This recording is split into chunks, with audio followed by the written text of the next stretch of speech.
दुरूद शरीफ पढ़ें अल्लाहुम्मा सल्ली अला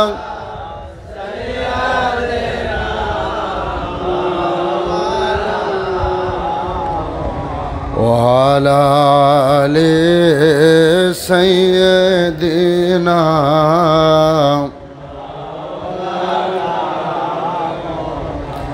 ला इलाहा ला इलाहा ला इलाहा मुहम्मद सल्लल्लाहु अलैहि वसल्लम। तो যেই কথা বলতেছিলাম আল্লাহর হাবিব সাল্লাল্লাহু আলাইহি ওয়াসাল্লামকে আল্লাহ পাক রব্বুল আলামিন যেখানে এত সম্মান বাড়িয়ে দিয়েছে, হাবিবের সম্মান যদি আল্লাহ বাড়ায় তাহলে আমরা পৃথিবীর মানুষ যাহারা আছি, আমরা নাদান, আমরা নাচিস, গুনাহগার মানুষ, আমরা চাইলে কি ওই নবীজির সম্মানকে কখনো দাবিয়ে রাখতে পারবো? কথা বলে না পারবো? যেখানে আল্লাহ নিজেই বলতেছে ওয়ারাফা'না লাকা যিকরাক, হাবিব আমি আপনার শান, আপনার সম্মানকে আমি বাড়িয়ে দিছি। এই জন্য আল্লাহ পাক রব্বুল আলামিন কোরআনুল কারীমের যত জায়গায় তার হাবিবকে ডাক দিয়েছে, কোন জায়গায় আমার আল্লাহ নাম ধরে ডাক দেয় না।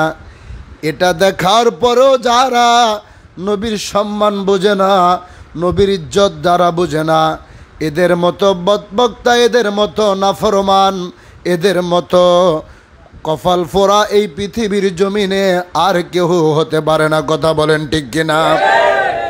আমরা নবীজিকে দাঁড়িয়ে সালাম দেই, ইয়া নবী সালাম আলাইকা, হে রাসূল আপনাকে সালাম, ইয়া হাবিব সালাম আলাইকা, ইয়া রাসূল সালাম আলাইকা। এমনি ভাবে নূরের নবীজিকে আমরা সালাম দেই। ইয়া বলে কাকে সম্বোধন করা হয়? যিনি আমার নিকটে আছে, যাকে আমি দেখতেছি। সাধারণ ভাষায় যদি বলি, আপনি আপনার সামনে যিনি দাঁড়ানো আছে, এখন যদি বলা হয় ভাই আপনি অমুককে ডাক দেন, আমরা যদি এই জায়গায় থাকি, একজন আরেকজনকে যখন ডাক দেই, হে আব্দুর রহমান, হে আব্দুল করিম, হে আব্দুল মান্নান বলে আমরা ডাক দেই।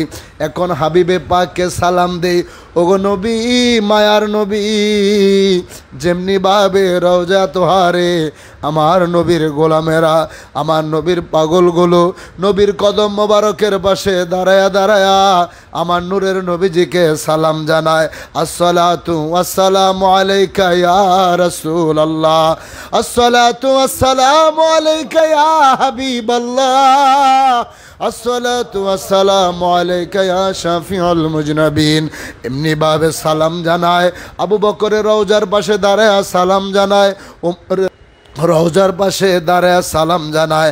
সাধারণ ভাষায় আমরা কবরের পাশে দাঁড়ায়া আসসালামু আলাইকুম ইয়া আহলাল কবর বলে সালাম জানাই।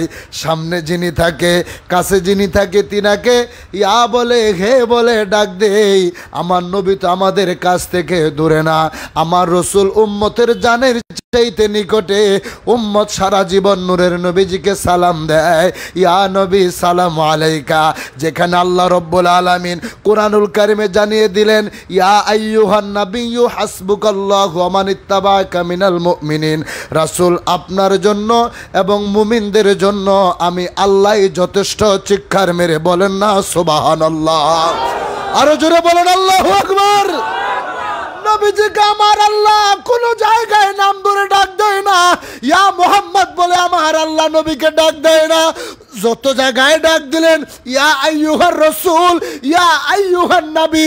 অথচ অন্য পয়গম্বরদের দিকে যদি তাকাই, আমার আল্লাহ কোরআনুল কারীমের বিভিন্ন জায়গায় সূরাতুল বাকারার ভিতরে আদম নবীর দিকে যদি তাকাই, আমার আল্লাহ কয়, ইয়া আদম উসকুন আনতা ওয়া যাওজুকাল জান্নাতা, হে আদম তুমি তোমার সাথীকে নিয়ে তুমি জান্নাতের ভিতরে থাকো।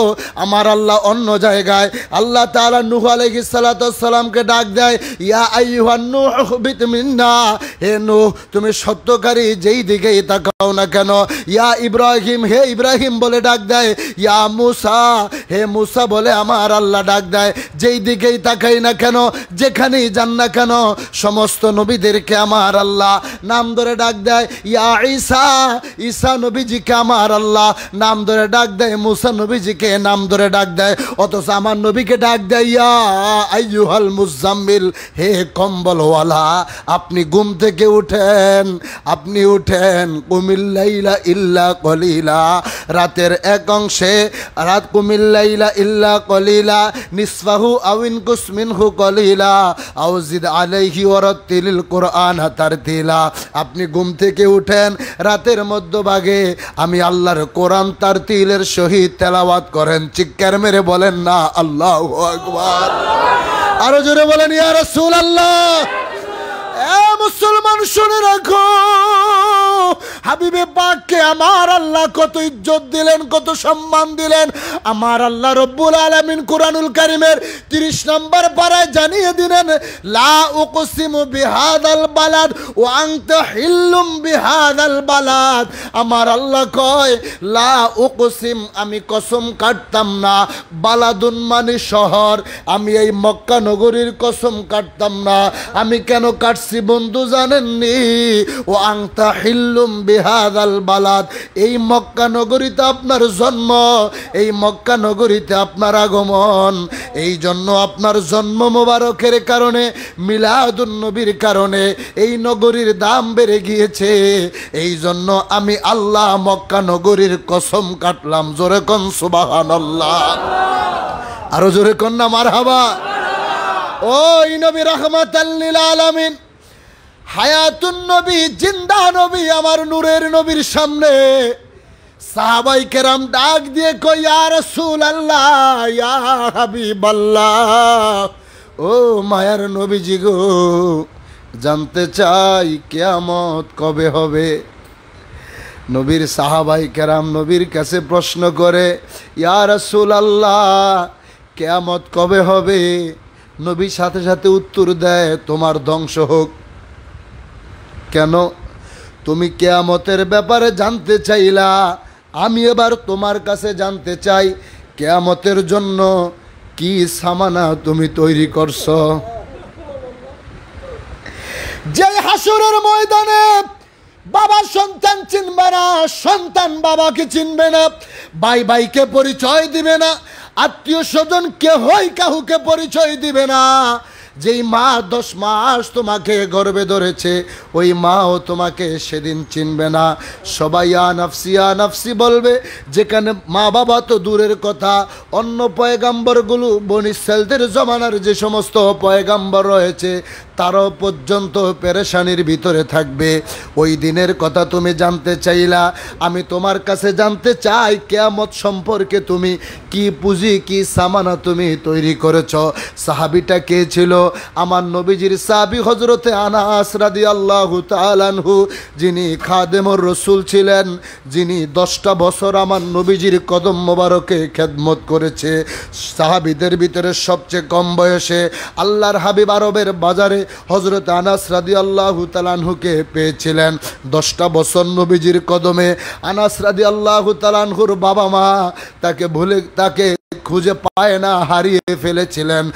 10টা বছর পরে যখন খবর পাইলেন হযরতে আনাস নবীজির কদম মোবারকে খেদমত করে, হযরত আনাসের বাবা তার ভাই নবীজির কদম মোবারকে এসে দাঁড়াইলেন, ডাক দিয়ে কয় ইয়া রাসূলুল্লাহ, ওগো মায়ার নবী, আমি আনাসের বাবা, এই যে আনাসের ভাই, ইনি আনাসের চাচা। কেন আসছেন? আমার আনাসকে নিতে এসেছি। 10টা বছর তার হারিয়ে ফেলেছি, তার মা তার বোন তার জন্য কান্না করে। আমার নবীজি ডাক দিয়ে কয়, হে আনাসের বাবা, আনাস যদি তোমার সঙ্গে যেতে চায় আমি আনাসের যাইতে বাধা দিব না, কিন্তু আমার আনাস যদি যেতে না চায় আমি তো রহমাতাল লিল আলামিন জোর কইরা আনাসরে নিতে দিতাম না।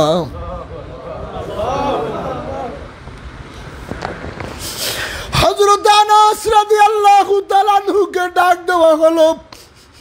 আল্লাহর হাবিবের সামনে যখন নিয়ে আসা হয়েছে, আনাস রাদিয়াল্লাহু তাআলা আনহুর বাবা কয়, আমি তোমার বাবা, 10 বছর আগে তোমার হারিয়ে ফেলেছি, আজকে তোমাকে নিতে আসছি, ভাই ভাইকে নিতে চায়। হযরতে আনাস উত্তর দেয়, আমি আপনাকে চিনেছি বাবা। কয় তাইলে আমার সঙ্গে চলো। হযরতে আনাস কয়, আমি রসুলকে ছাইরা তোমার সঙ্গে যেতে পারবো না। হাজার হাজার পাগল আছে, বাড়িঘর সব কিছু ছেড়ে দিয়ে আপন মুর্শিদের কদমে খেদমত করে, গোলামি করে, এলাকার মানুষ পাগল বলে সম্বোধন করে, সন্তান ছেড়ে দিয়েছে, বাবা মা ছেড়ে দিয়ে পীরের দরবারে কেন পড়ে থাকে? কেন সেখানে পড়ে থাকে? কেন থাকে? এর উত্তর তুমি ভাই জানবা না, এর উত্তর তুমি বুঝবা না। এই প্রেম তুমি যদি বুঝতে হয়, তোমাকে আইসা এই জায়গায় এমনি ভাবেই দরবারে খেদমত করতে হবে। আল্লাহর হাবিবের সাহাবী উত্তর দেয়, বাবা তোমার সঙ্গে যেতে পারবো না। সন্তানকে বাবা উত্তর দিচ্ছে, আল্লাহ কি বলছেনি বাবা মার চাইতে নবীরে বেশি ভালোবাসতে? হযরতে আনাস ডাক দিয়ে কয়, ও বাবা শোনো, আমি কেন রসুল ছেড়ে যেতে পারবো না?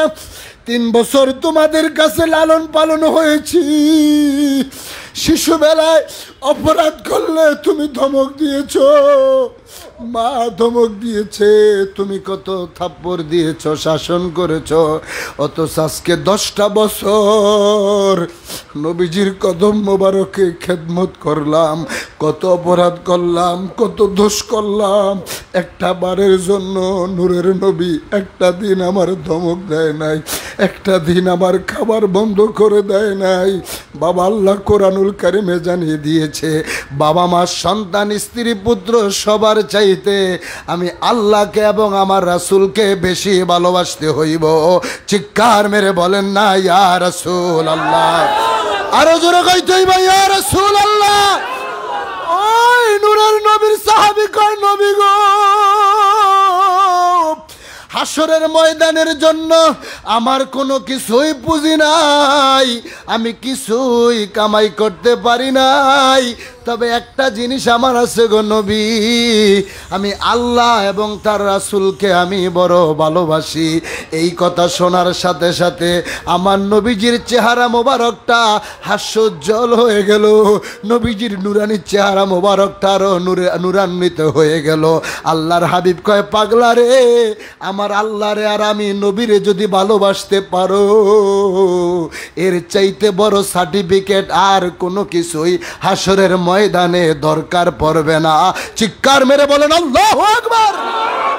আরো জোরে কইতেই ভাই ইয়া রাসূলুল্লাহ।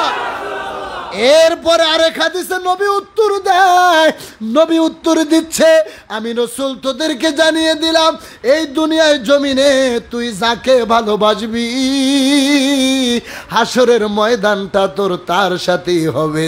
আজকে যেই নবীরে না বানাইলে কুল কায়নাত হইতো না, যেই নবীজিকে হাসরের ময়দানে আমার আল্লাহ বাদশাহিত্ব দান করবে, ময়দানে হাসরের বাদশা যিনি, এখন আপনার আমার হাসরটা যদি ওই নবীর সঙ্গে হয়, তাইলে কি জাহান্নামের ক্ষমতা আছে আপনাকে আমাকে জ্বালাইব?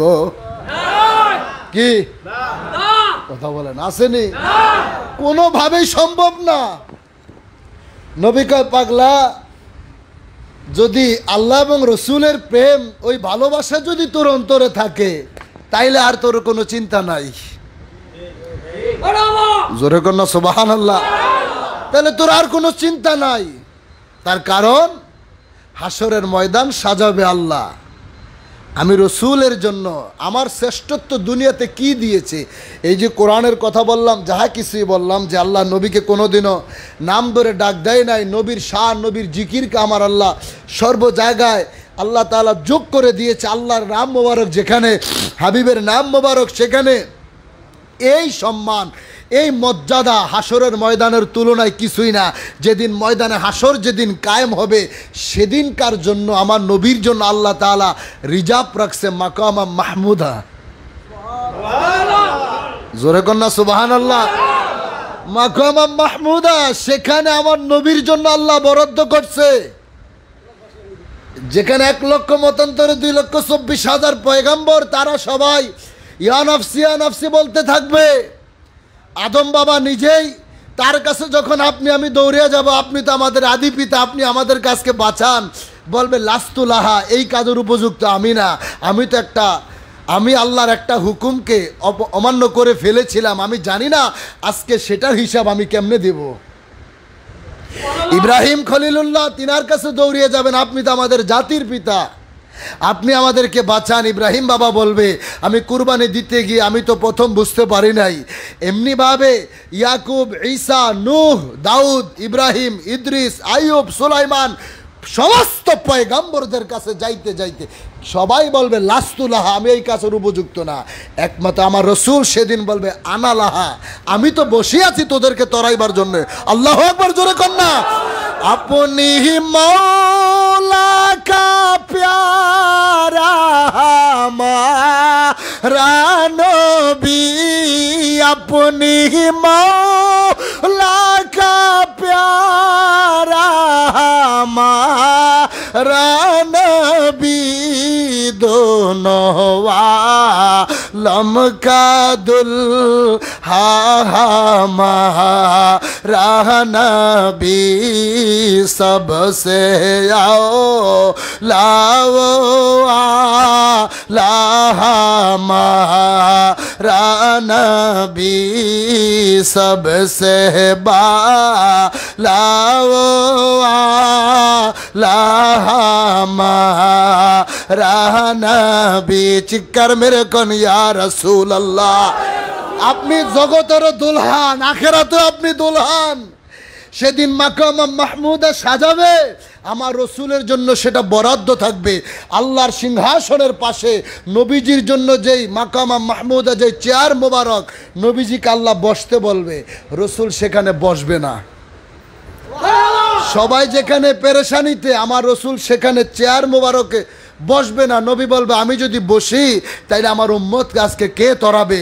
তো সেই দিনের ব্যাপারে হাদিস শরীফ এসেছে, ইন্না মিন ইবাদিল্লাহি ইবাদান ইয়াকবিদুহু ওয়াল আমবিয়াহু ওয়াশ শুহাদাহু ওয়াজহুহুম নূরুন আলা মুনাবিরা মিন নূর। সেদিন নবীগণ, সাহাবীগণ, শহীদগণ, মুমিনগণ, তাদের জন্য আল্লাহ তাআলা একটি চেয়ার বানায় রাখবে। সেই চেয়ারটা হবে নূরের মিম্বর। সেখানে আল্লাহর ওলিদের জন্য একটা চেয়ার বরাদ্দ থাকবে। তো জগতে আপন মুর্শিদের কদমে এসেছি, হিজবুল্লাহর ইমামকে ভালোবাসি, তাই সেদিন ইয়াউমা নাদউ কুল্লা উনাসিম বিইমামিহিম, যাকে আমি জগতে ভালোবাসি, হাসরের ময়দানে আমার তার সাথেই সেদিন উঠতে হবে। সেই আশা নিয়ে, সেই বিশ্বাস নিয়ে কদম আমরা গোলামি করি, খেদমত করি। আল্লাহ তাআলা আমাদের সবাইকে কবুল করেন, সকলে বলেন আমিন। ওয়া আখিরু দাওয়ানা আনিল হামদুলিল্লাহি রাব্বিল আলামিন। আসসালামু আলাইকুম ওয়া রাহমাতুল্লাহি ওয়া বারাকাতুহু।